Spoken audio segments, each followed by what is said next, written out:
Hello everyone and welcome to Who Wore It Better, the weekly segment in which I review Raw and Smackdown back to back and try and figure out which show won for the week. But before we talk about Raw and Smackdown, can we talk about the big news of the week that Jim Cornette is going to be the one inducting the Rock and Roll Express in the Hall of Fame this year? Talk about things you'll never expect to hear in 2017. I love how this was the big Hall of Fame news of the week. In the previous weeks it was like, this person's getting inducted, this person's getting inducted. This week, which I believe is the final week of the Hall of Fame news, is here's this person who used to work for us and has publicly decried this company and its employees for years and years and years, and he's gonna be inducting the Rock and Roll Express.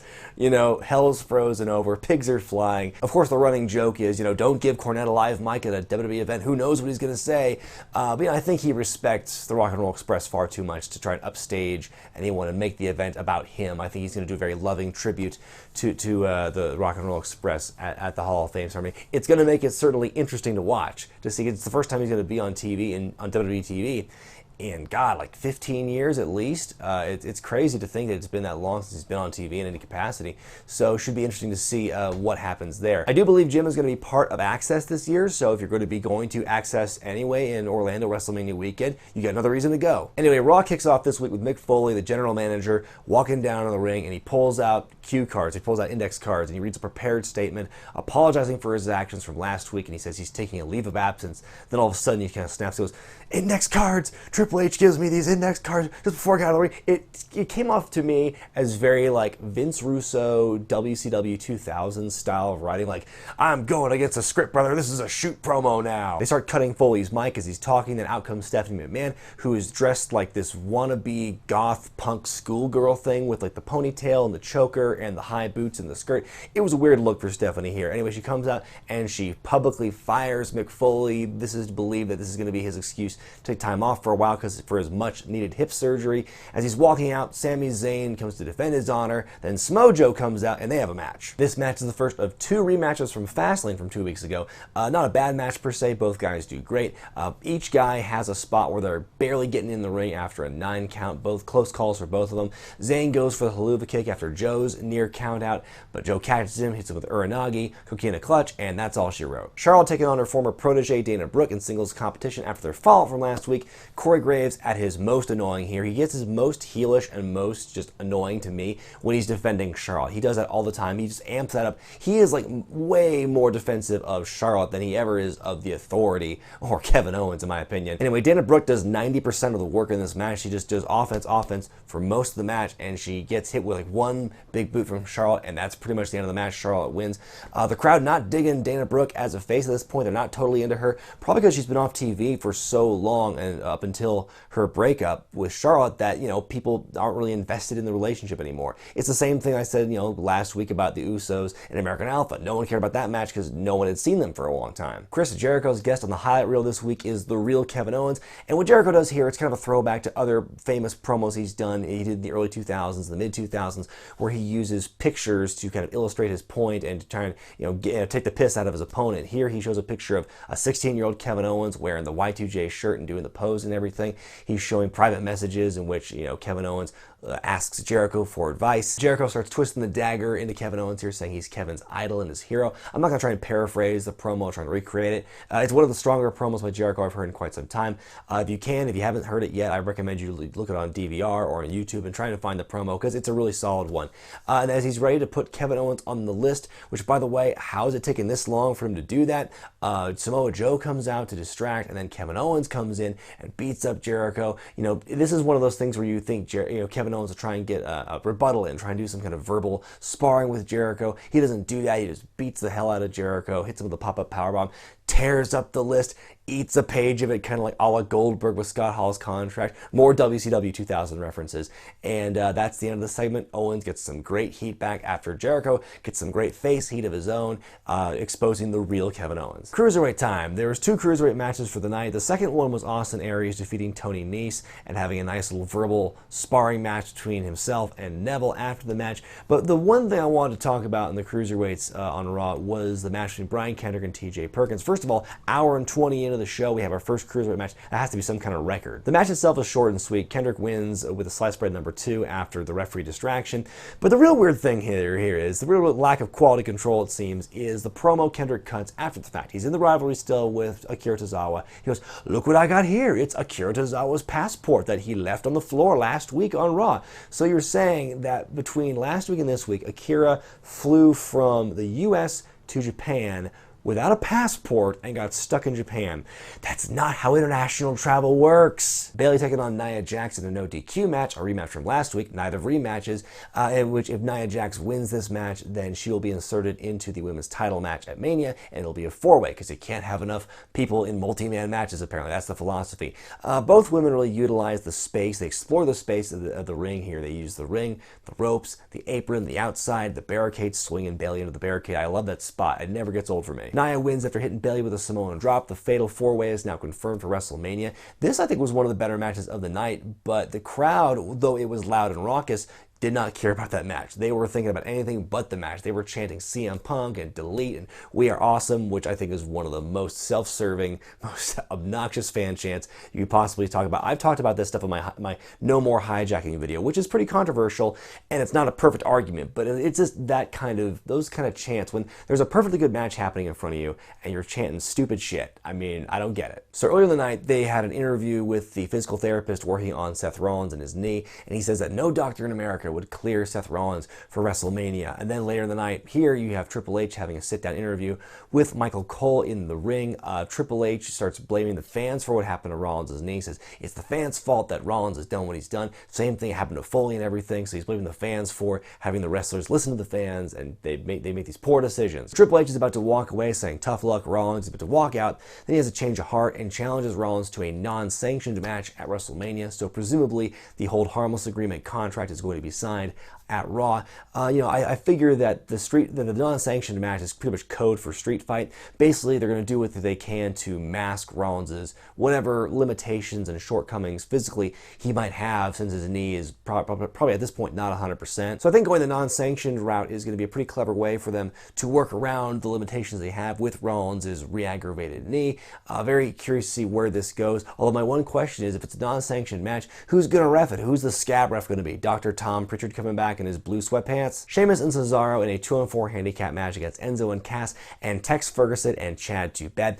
Earlier in the night, Mick Foley made his emotional walk out of the arena after being fired. Some wrestlers, including Bayley and Sami Zayn and Sheamus and Cesaro, were wishing him well on his way out, being supportive of Foley. And so Stephanie was trying to punish all those people throughout the night. And this was the punishment for Sheamus and Cesaro. If they lost this match, this 2-on-4 match, they'd be out of the tag title match at WrestleMania. This match doesn't go very far because the other two teams, Enzo and Cass and Anderson and Gallows, are just infighting too much. Eventually, Sheamus and Cesaro win a very quick match with the Brogue Kick, and they're still in the match.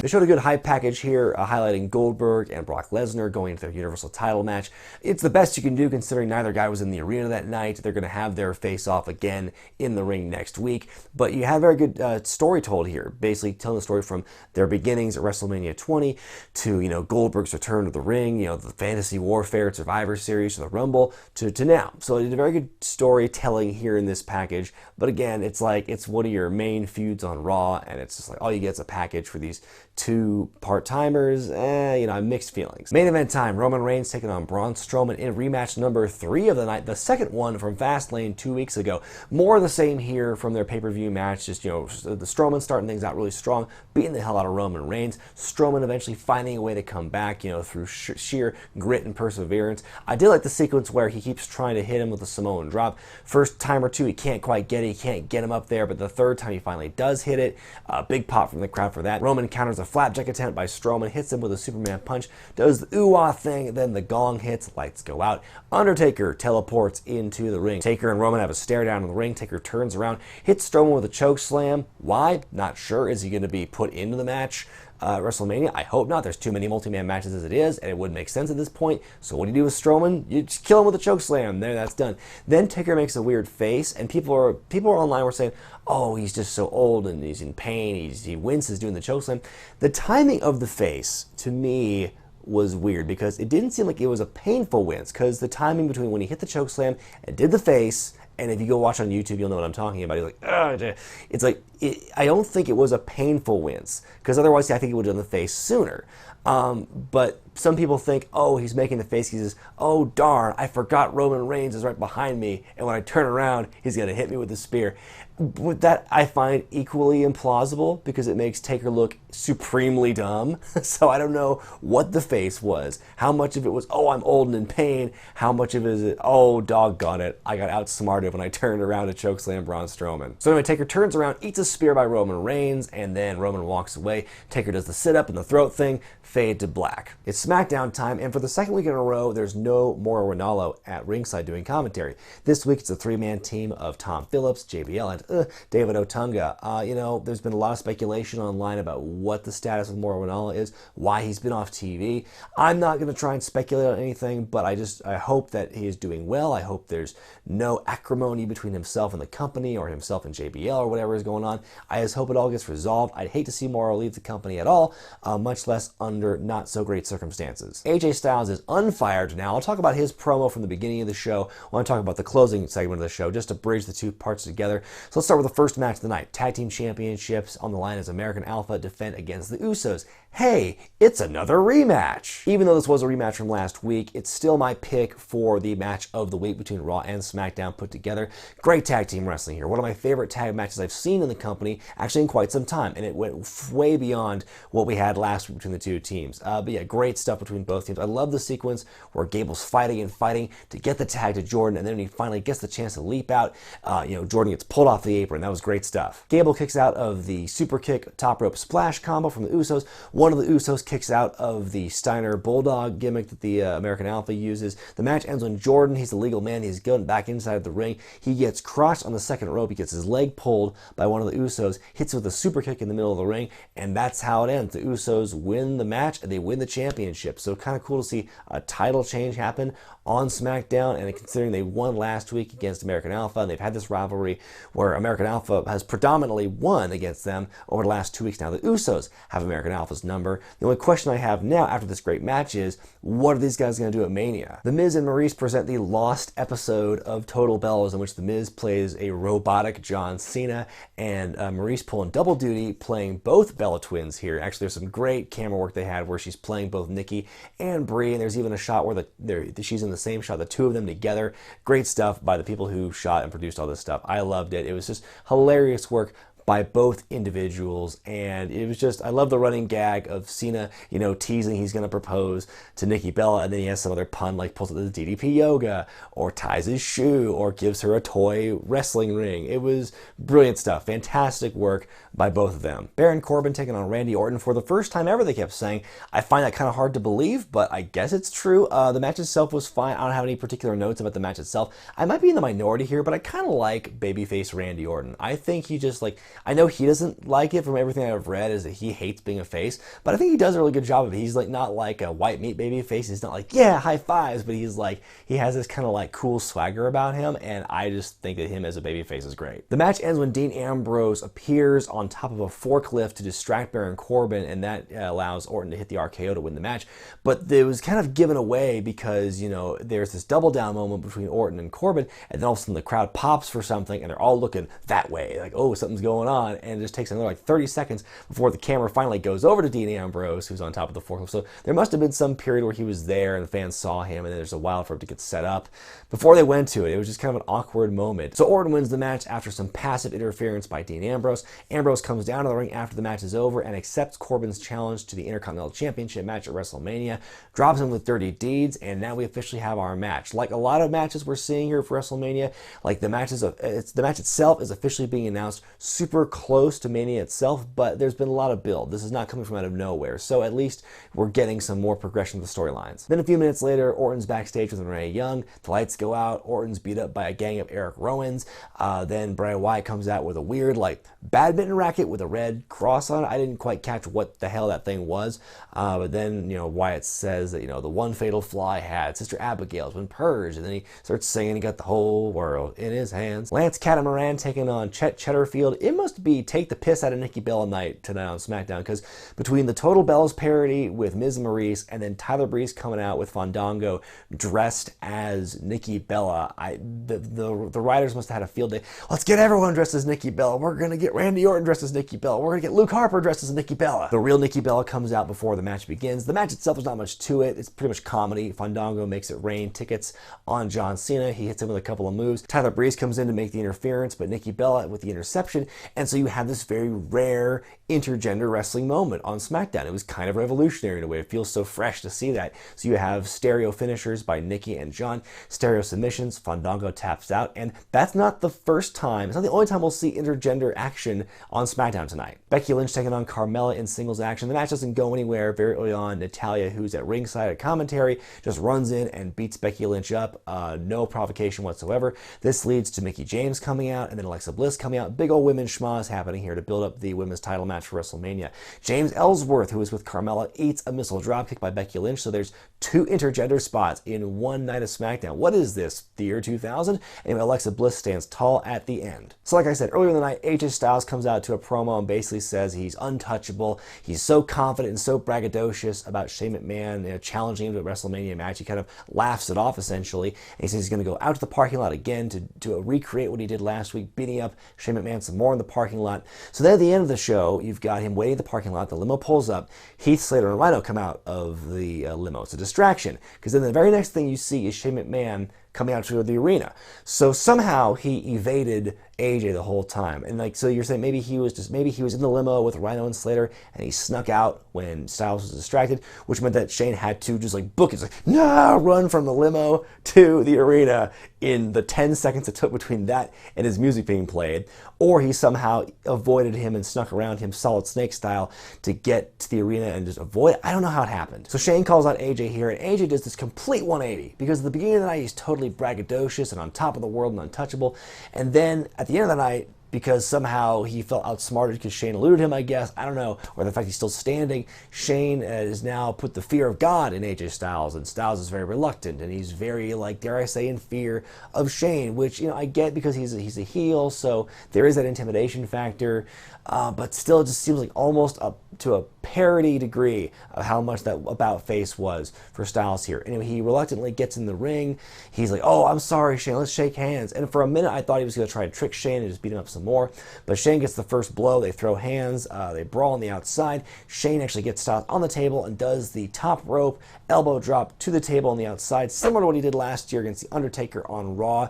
And that's how SmackDown ends. Shane stands tall, gets his revenge from last week, and we fade to black. Like I said, the turnaround for Styles from the beginning to the end of SmackDown, for me, was almost too dramatic. I think what they could have done was change the order. At the risk of sounding like a fantasy booker, I think what they could have done was, have Styles come out being all cocky, Shane McMahon beats him up, elbow drops to the table, then next week on the go-home week, Styles is more reluctant, is more fearful of Shane, but still manages to get his heel heat at the very end and stand tall. Maybe that's what's going to happen anyway, but I think that for Styles to be so almost cowardly to the point of cowardice in that final segment, again, to me was just a little too extreme. Time now for me to decide who won for the week, Raw or SmackDown.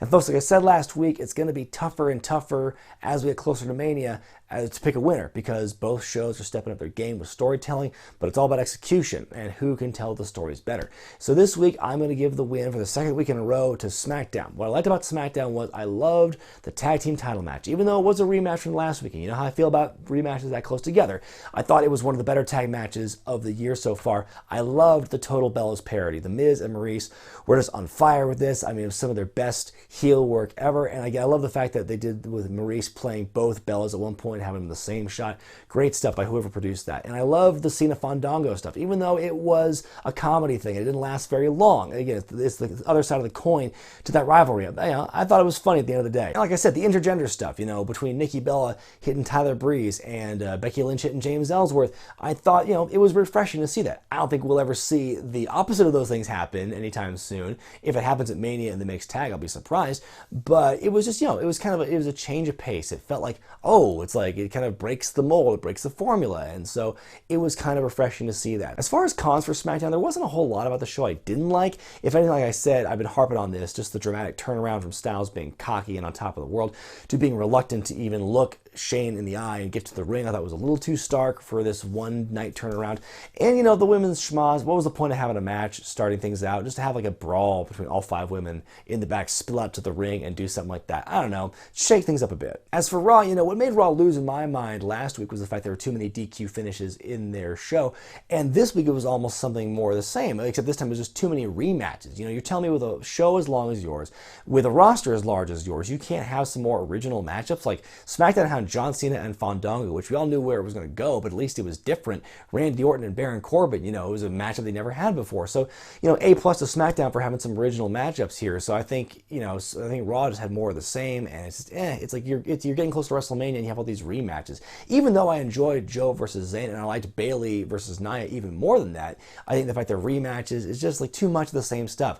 And again, this is nitpicking, but again, it comes down to quality control and who writes this stuff. But the whole thing with Brian Kendrick with Akira Tozawa's passport. Again, how could Tozawa have traveled from the U.S. to Japan without a passport unless he was deported? But why would he be deported? Because he hadn't committed a crime that we know of. That being said, with Raw, I loved the promos they had. Like the whole highlight reel segment to me was great heat on both sides of the coin. Triple H's promo challenging Rollins to the non-sanctioned match, I thought was great stuff by him. I liked the hype package with Goldberg and Lesnar, but at the same time, like you've got, this is one of your 2 world titles on the company, on both brands, and you've got to do this like pre-taped hype package. You can't even have one or both of the guys live in the ring until the go-home week. I get it's just the whole part-time thing.